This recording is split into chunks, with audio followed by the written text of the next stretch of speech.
roadmap juga, ada peta jalan pertahapan nanti itu seperti apa realisasinya.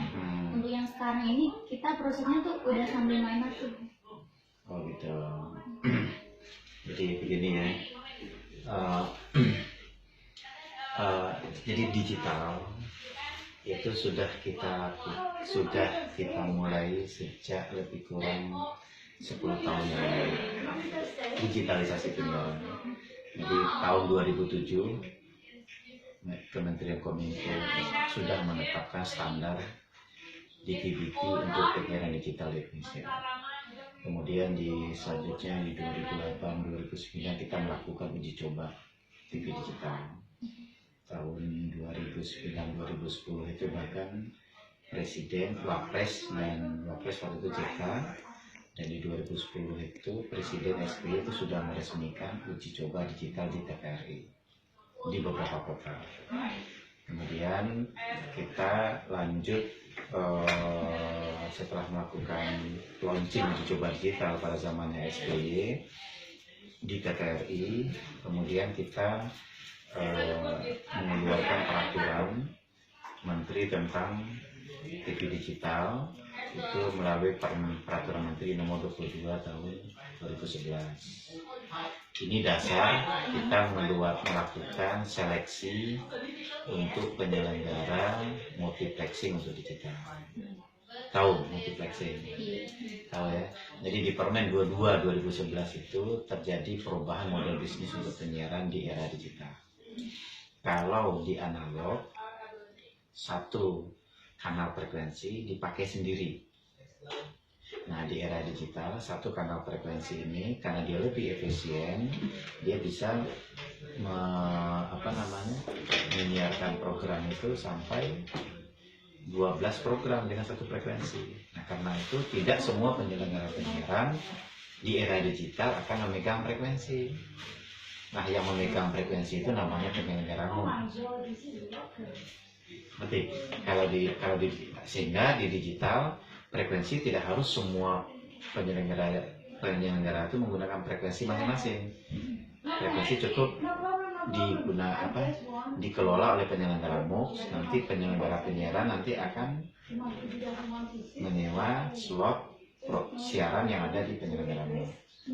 Nah, perubahan model bisnis inilah, dengan adanya perubahan model bisnis ini, maka kita melakukan seleksi untuk siapa yang menyelenggarakan multiplexing ini. Kita lelang untuk swasta. Kalau untuk publik itu udah TVRI, dia secara otomatis dikasih frekuensi untuk multiplexing. Untuk swasta kita lelang, ada 5 frekuensi untuk MUX digital ini kita lelang ke swasta. Nah, kalau 5 MUX tadi itu, kalau dengan kualitas standar definition itu bisa menelurkan satu frekuensi itu 12 program. Berarti kalau 5 bisa sampai 60 saluran. Banyak kan? Itu kalau standar definition. Tapi kalau high definition, HD, high definition, satu frekuensi itu lebih kurang 4 sampai 6 program. Berarti dengan 5 itu bisa sampai 20 sampai 24 program siaran itu bisa disalurkan dengan kualitas high definition. Nah, karena ada perubahan model bisnis ini, artinya tidak semua TV swasta itu akan memperoleh frekuensi sendiri untuk digital. Karena penyelenggara MUX tadi yang menang seleksi tadi itu hanya 5 pemenang untuk setiap zona layanan. Nah, artinya yang tidak mendapat sebagai pemenang berarti dia akan menyewa kapasitas MUX tadi di penyelenggara MUX. Dia sewa. Nah, karena pemenang MUX ini adalah TV-TV besar, 5 grup, TV nasional, MNC Group, SCTV Group, SCTI kan MNC ya, MNC Group, itu sama MNC itu SCTI, MNC TV sama program. Itu ada SCTV Group, SCTV Indonesia, ada Trans Group, Trans TV Trans 7, ada Viva Group, TV One sama Antv, sama Metro TV, yang swasta. Ini yang menang. Nah, terus bagaimana dengan TV-TV lokal? Otomatis TV-TV lokal tadi nanti dia akan menyewa saluran, kapasitas saluran kepada pemenang MUX-nya di antara yang 5 ini. Nah, oleh TV lokal ini menganggap pemerintah tidak fair, kenapa kok hanya 5 ini doang yang dapat multiplexnya gitu. Akhirnya dia menggugat dan kita kalah di pengadilan. Kita kalah di pengadilan lebih kepada bukan karena sistemnya, model bisnisnya, tapi karena model bisnis digital yang baru ini belum diatur di dalam undang-undang penyiaran. Sehingga menurut Mahkamah Agung sebaiknya karena ada perubahan model bisnis, dan yang kedua adanya penghentian siaran analog nantinya di peraturan kita tersebut itu 31 Desember 2017 itu seluruh analog akan dimatikan, sehingga di peraturan yang dulu itu ya, sehingga 1 Januari 2018 kita itu sudah fully digital. Nah, penghentian siaran analog ini dianggap juga oleh Mahkamah Agung harusnya dibicarakan dengan DPR. Nah, karena itu akhirnya Mahkamah Agung membatalkan peraturan menteri kita ini atas gugatan sih. Yang menggugat ini siapa? Asosiasi TV Lokal.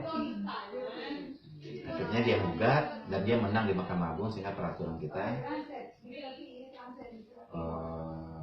dibatalkan.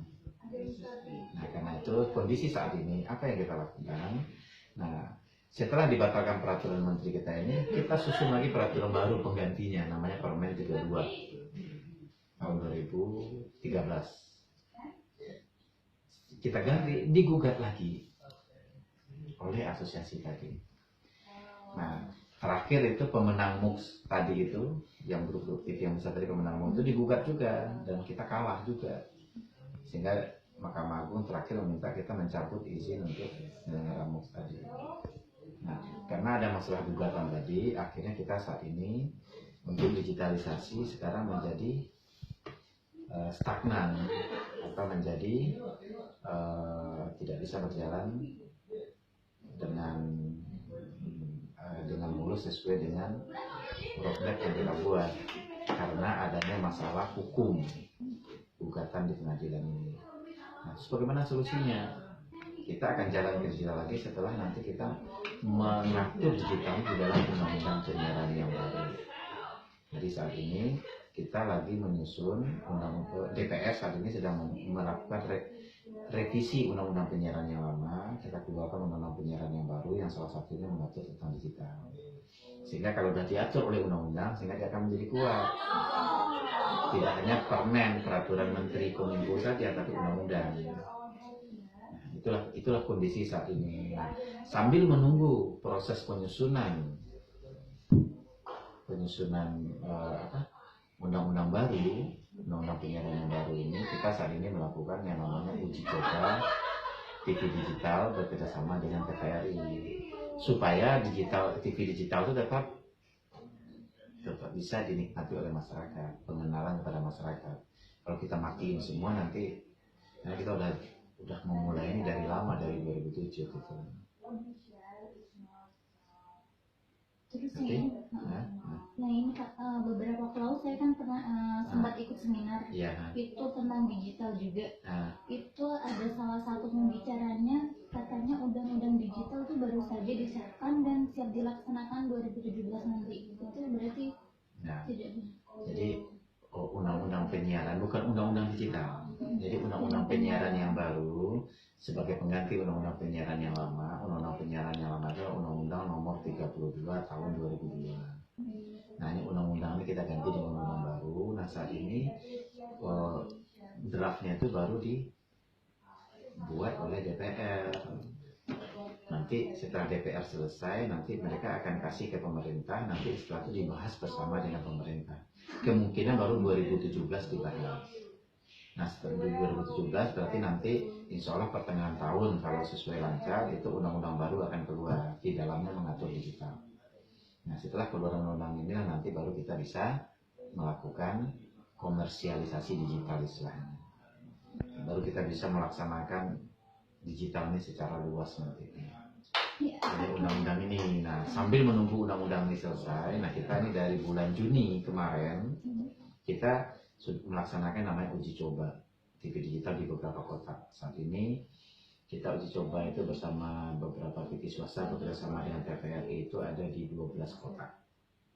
Dan TVRI saat ini sudah jalan di 20 kota, itu sudah digital TVRI. Tapi TV-TV swasta yang ikut bersama TVRI uji coba itu baru di 12 kota. Dan ini tahun depan ini akan kita lanjutkan terus sampai nanti undang-undang penyiaran ini disahkan, sehingga bisa nanti kita kalau sudah disahkan baru kita jalan untuk migrasinya. Jadi analog ini nanti akan kita migrasi ke digital. Nah, kalau target kita yang dulu itu kan 2018, 1 Januari 2018 itu kita sudah full digital. Nah, dengan adanya perubahan ini sepertinya sulit kita bisa mencapai target tersebut.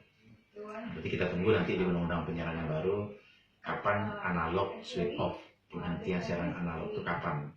Apakah tetap dengan skema kita, roadmap kita yang semula di 1 Januari 2018 itu semua sudah digital, atau DPR berpendapat lain mungkin bisa 2 tahun atau 3 tahun setelah ditetapkan dari 2017 gitu.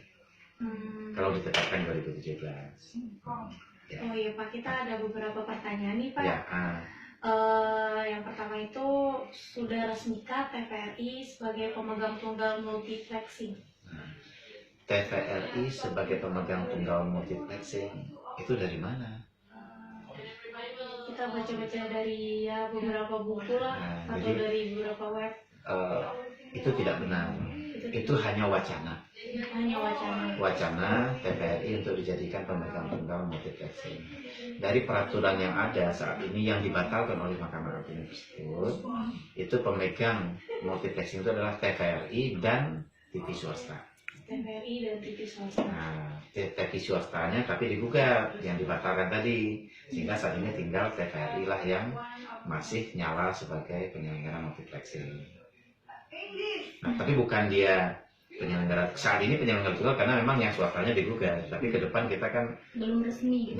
Belum resmi. Itu hanya salah satu usulan, belum ada ketetapan karena itu kita masih menunggu revisi undang-undang penyiaran. Usulan dari para TV lokal tadi atau usulan dari siapa Pak? Saya juga nggak tahu. Tapi yang jelas salah satu namanya ada ATSDI, Asosiasi TV Asosiasi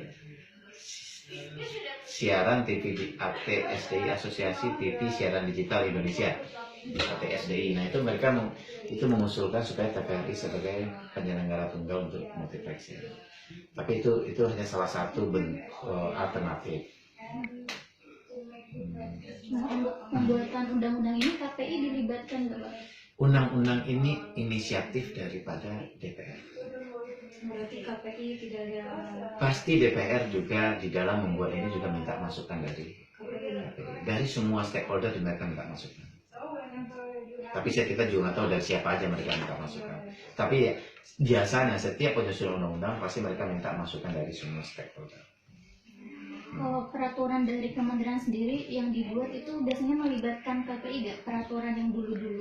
Kita undang KPI. Kadang mereka datang, kadang enggak. Tapi kita undang peraturan tersebut. Tapi tentu memang pada saat itu mereka ada beberapa hal mereka nggak setuju. Tapi ya kewenangan membuat peraturan itu adalah menteri. Sehingga menteri memutuskan pada satu peraturannya seperti itu. Kita dalam membuat setiap peraturan, kita tuh mengundang semua stakeholder, meminta masukan semua stakeholder. Tapi tentu dari semua masukan tadi nggak mungkin semuanya bisa kita akomodir. Karena antara masukan satu dengan yang lainnya kan beda-beda. Dan nanti pemerintah akan meramu. Gitu. Jadi kelemahan kita kemarin kenapa kita kalah di pengadilan tuntutan dari Asosiasi TV Lokal ini, karena memang landasan hukum digital ini tidak diatur secara tegas oleh undang-undang, hanya secara di penjelasan saja. Nah sehingga DPR, Mahkamah Agung berpandangan seharusnya itu diatur secara tegas di dalam undang-undang. Karena itulah kita saat ini menunggu revisi undang-undangan. Gitu. Kenapa kok kita berani mengeluarkan permen sih? Nggak ada aturan dari undang-undangnya. Nah, kenapa pemerintah kok bikin permen tapi katanya di undang-undangnya belum ada cantolannya? Iya, jadi itu yang saya baca itu jadi ini juga dualisasi regulasi juga. Undang-undangnya seperti ini, tapi yang di permen seperti ini. Sebenarnya bukan dualisasi. Undang-undang penyiaran itu mengatur secara umum.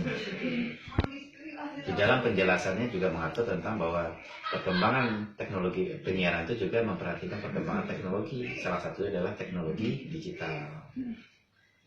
Nah, memang di permen, di undang-undang tersebut nggak mengatur lagi secara detail bagaimana nantinya digital itu seperti apa. Karena undang-undang memang bersifat umum. Karena itulah kita di permen kita membuatnya menjadi bersifat lebih teknis. Dan itu biasa sebenarnya. Mbak, undang-undang telekomunikasi yang mengatur penyelenggaraan telekomunikasi. Dulu ada handphone itu masih analog yang gede, yang sebesar ini. Handphone dulu kan ya, gede. Analog, ANPS, ada namanya. Kemudian berubah menjadi digital, GSM yang generasi pertama, yang 2G. Kemudian naik lagi, bertingkat lagi menjadi 3G, sekarang 4G. Nah, itu undang-undangnya berubah nggak? Iya sih, harusnya berubah ya Pak. Nggak berubah kan? Nggak ada yang protes. Padahal kalau saya dulu punya handphone 2G, sekarang saya pakai nggak handphone saya? Enggak tuh. Jadi nggak ada yang protes.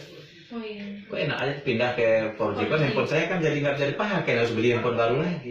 Baru saya beli handphone 3G, baru jalan setahun muncul lagi 4G kan, handphone saya udah ketinggalan lagi kan. Tapi nggak ada yang protes ya. Nggak protes kan? Nah, teknologi seperti itu. Teknologi itu akan berpacu dengan cepat. Regulasi itu biasanya sering terlambat. Jadi nggak mungkin kita mengatur di undang-undang itu terlalu detail. Itu pikiran kita seperti itu. Nah, cuma Mahkamah Agung berpendapat karena ini berdampak luas, karena ada analognya dimatiin. Jadi TV analognya akan kita matikan. Jadi orang di rumahnya masih TV-nya analog, ya berarti setelah 2018 itu dia nggak bisa pakai lagi, kan gitu. Sesuai kita kan 2018.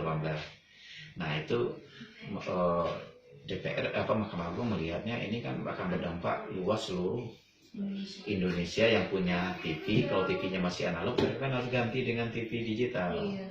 Atau mereka beli alat tambahan namanya set-top box, decoder, itu sekitar 200 ribuan. Tapi itu sebenarnya sebagai konsekuensi lah.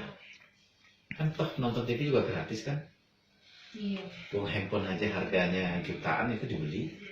Ini cuma bayar alat tambahan 200 ribuan kan, aja, ya. Itu menjadi masalah kan. Tapi bagaimanapun kita harus menghormati Mahkamah Agung. Begitu. Tapi kan ini nanti pasti nggak seterusnya selalu pakai set-top box, pakai TV digital juga pasti nanti kan Pak. Semua TV yang sekarang kalau beli TV baru itu digital. Tapi kan masih banyak. Udah semua TV sekarang itu udah digital. Kalau baru, kalau jual baru TV-TV yang LCD yang itu udah digital. Tapi kalau masih menggunakan TV-TV yang lama ya masih belum. Masih analog ya. Tapi kan ke depan itu film itu akan mati dengan sendirinya karena memang nggak ada produksi lagi. Karena di seluruh dunia itu nggak ada lagi orang yang produksi TV analog. Termasuk kita pun sekarang TV yang baru-baru keluar itu yang LCD ya. Kan nggak ada lagi TV tabung yang beli dan TV tabung nggak ada lagi yang jual kan. Iya. Semua ada TV LCD kan yang tipis kan. Atau LED gitu. Itulah teknologi. Kalau kita mengatur secara terlalu detail, teknologi itu berkembang sangat cepat. Sangat cepat. Teknologi. Sangat cepat. Nah, tapi karena itu kita menghormati putusan Mahkamah Agung. Karena itu kita harus membuat rumusan digital itu di dalam undang-undang yang baru. Siapa yang membuatnya? DPR bersama pemerintah. Tapi ini inisiatif dari DPR. Jadi DPR yang bikin draftnya, nanti dibahas bersama pemerintah. Jadi undang-undang itu, membuat undang-undang itu bisa inisiatif dari DPR, bisa inisiatif dari pemerintah. Kalau ini sekarang inisiatifnya dari DPR. Ya. Terus untuk undang-undangnya dibahasnya itu sudah sejak kapan sih Pak? Karena ini kan program ini sudah dicanangkan sudah beberapa tahun yang lalu. Kenapa masih undang-undangnya ini masih gimana ya, masih tanda tanya lah. 2013 undang-undang ini mulai dibahas. 2013 sampai 2014 dibahas. Tapi ternyata di 2014 pembahasannya nggak selesai. Oke? Karena nggak selesai, 2014 ganti anggota DPR, ganti presiden pemilu. Karena anggota DPR-nya ganti, makanya di 2015 mereka ulang lagi, harus mengusulkan baru. Tentunya gitu, kalau udah ganti periode, jadi yang nggak selesai sebelumnya itu harus diulang lagi dari awal. Karena anggota DPR itu udah ganti-ganti, udah banyak berganti kan. Akhirnya di 2015 mereka buat lagi draft undang-undang yang baru, undang-undang penyiaran yang baru itu. Bisa menggunakan draft yang lama, tapi ternyata selama 2015 harusnya kalau mereka menggunakan yang lama harusnya langsung ya, tapi ternyata mereka banyak perdebatan juga dengan anggota DPR yang baru-baru dilantik kan. Akhirnya sampai 2015 itu draft itu yang kita harapkan selesai nggak selesai juga, masuklah ke 2016. Harusnya 2016 ini sudah selesai juga, tapi ternyata dari DPR juga belum selesai juga. Sampai hari ini, sampai detik ini DPR belum menyampaikan draft versi DPR itu untuk kita bahas bersama dengan pemerintah. Ada batas maksimalnya nggak sih Pak waktunya gitu? Emang DPR itu harus memutuskan kapan harus selesainya keputusan itu? Saya juga nggak tahu, karena itu memang ini DPR nggak tahu apakah ada batas waktu maksimal di sana. Harusnya itu kan dari sisi kinerja mereka akan tentu inginnya cepat-cepat. Kalau semakin lama berarti kinerjanya DPR akan menjadi sorotan publik nanti. Kenapa udah sekian tahun kok belum selesai juga? Ada masalah apa gitu kan? Nanti digitalnya akan menjadi lama nanti kan. Ini menurut pandangan Bapak sendiri kira-kira apa sih yang membuat undang-undangnya tuh begitu lama dibahas gitu? Penyiaran berbeda dengan telekomunikasi. Telekomunikasi karena mereka berbayar, itu unsur politiknya sedikit. Unsur politiknya Sedikit, karena orang untuk mendapatkan telekomunikasi kan orang berbayar. Penyiaran itu unsur politiknya lebih banyak. Kenapa? Karena terkait dengan penyiaran itu bisa mempengaruhi opini, bisa mempengaruhi perilaku, bisa mempengaruhi bahkan akhlak masyarakat, itu bisa dipengaruhi oleh penyiaran. Itu enggak? Kalau TV-nya siarannya itu sinetron yang hanya sinetron yang mempertontonkan pacaran, mempertontonkan kemewahan, mempertontonkan kata-kata kasar, itu banyak ditiru oleh anak-anak kita kan. Atau misalkan penyiaran yang bersifat yang mementingkan golongannya tertentu, itu juga nggak bagus kan. Nah, karena itu penyiaran itu bisa mempengaruhi perilaku masyarakat tadilah. Karena itu unsur politik di penyiaran ini cukup besar. Nah, sehingga wakil-wakil kita yang ada di DPR tersebut untuk merumuskan undang-undangnya saja, hanya untuk merubah, bukan undang-undang baru. Karena undang-undang lamanya masih ada, tinggal diubah aja mana yang nggak sesuai kan. Ini udah 2 tahun nggak selesai. Terus periode DPR yang lama juga 2 tahun nggak selesai juga kan. Sekarang 2 tahun lagi, udah 2 tahun jalan nih, nggak selesai juga. Ya, isu-isu krusial di undang-undang penyiaran itu antara lain masalah digital. Ini salah satu yang krusial.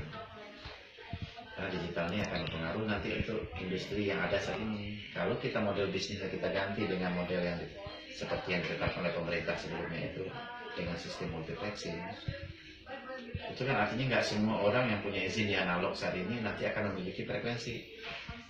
Hanya orang yang sebagai penyelenggara multiplexing lah yang akan mendapatkan frekuensi. Yang bukan, nanti dia akan menyewa. Misalkan nih Jak TV, sekarang ini kan punya frekuensi sendiri, punya pemancar sendiri, punya tower sendiri. Nanti pada saat digital, karena yang pemenang MUK di Jakarta hanya 5, swastanya yang grup yang tadi itu, nanti dia nggak punya frekuensi, dia nanti akan nyewa. Mungkin menyewa ke grupnya Pras, menyewa ke grupnya itu. Nah, ini kan berdampak kepada mereka gitu. Betul, mungkin itu salah satu isu sensitif yang di DPR. Terus yang kedua terkait dengan kewenangan KPI. Itu salah satu isu yang bersifat strategis juga. Apa kewenangan KPI? Saat ini KPI itu ngurusin perizinan dan ngurusin konten. Padahal KPI itu adalah wakil